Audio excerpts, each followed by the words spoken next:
Hey yo, what is good everybody? Welcome to your Wednesday daily breakdown.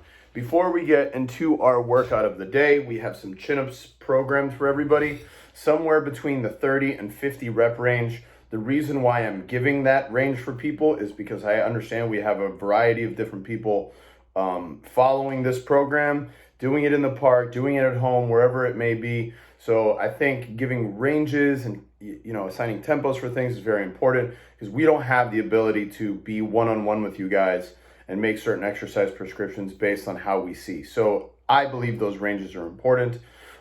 If you don't have a chin-up bar at home, or if you don't have chin-ups yet, I would recommend doing any other upper back pulling exercise. So that could be a bent over row, that could be a feet elevated row, that could be a ring row, that could be a row with a heavy band.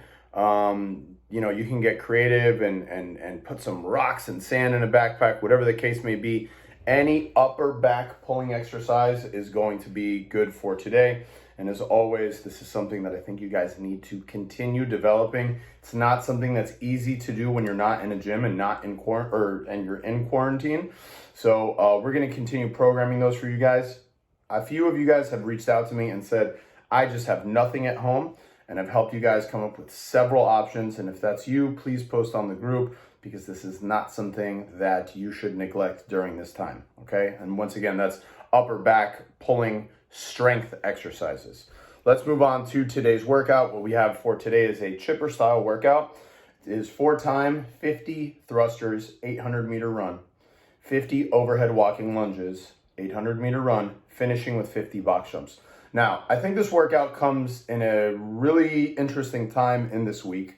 The reason is several states, and look, I'm not speaking about this from the Miami or South Florida perspective, because we are still completely shut down for the most part. But several states, several cities are allowing parks to reopen.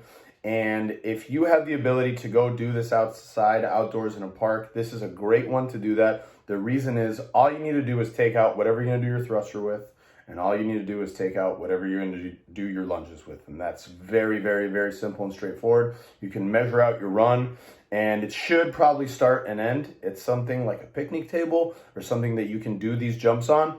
But this is a great workout to do outdoors as a result. So let's talk about the specifics behind this workout. First of all, we had our very own Julian Serna test this. His time was 13:65, and as a result, I'm going to assign a 20-minute cap to this workout.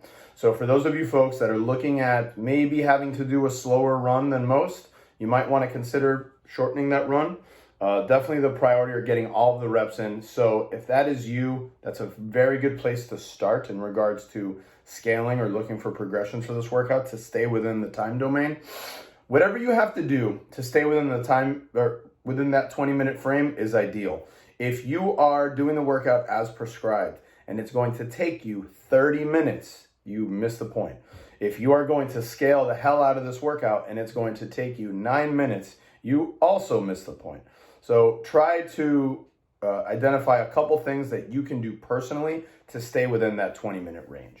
I would recommend starting at about an 80% pace, maybe even less. And the reason that is because there's so much running in this workout, and most importantly, it starts with a very high balance of thrusters. Now, the reason why most well-structured programs use thrusters in such high order is because it's a very hard movement. Regardless if you are a bad squatter or a bad presser, it throws you out of your breathing rhythm. And the reason is because there's so much squatting to pressing. It is, especially at these weights, it's a pretty fast exercise. The cycle time is fast. So we have a tendency to let our breathing rate get way out of hand. Again, regardless if you're a strong squatter or a strong presser, that can play a role in a workout like this, but it's so light, that's probably not the case. So the thing to focus on is your breathing rate with these 50 thrusters. They're not going to feel terribly difficult to start.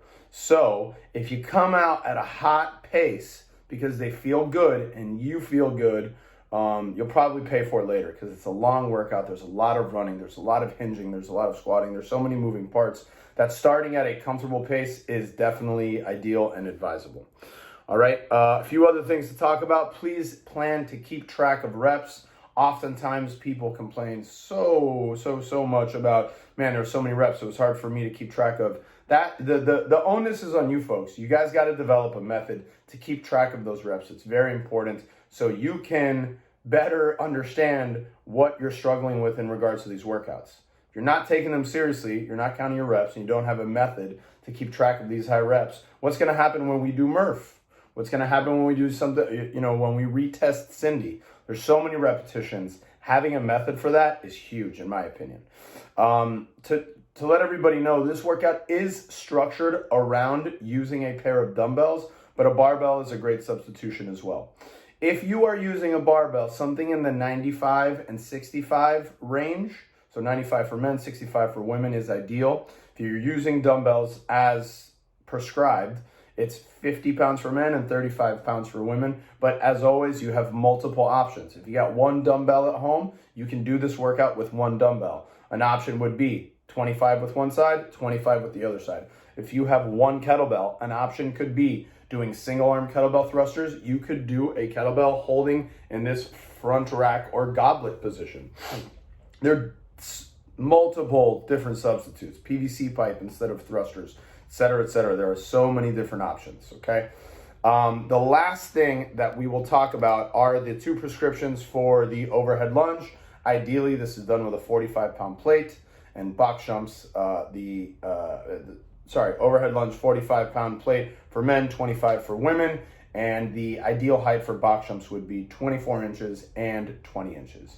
As always, very good luck to everybody. Please post your times so we can start identifying what we need to focus more on. Please participating. Please keep posting questions because we can only get better if you guys are pushing us to. Thank you very much. Peace.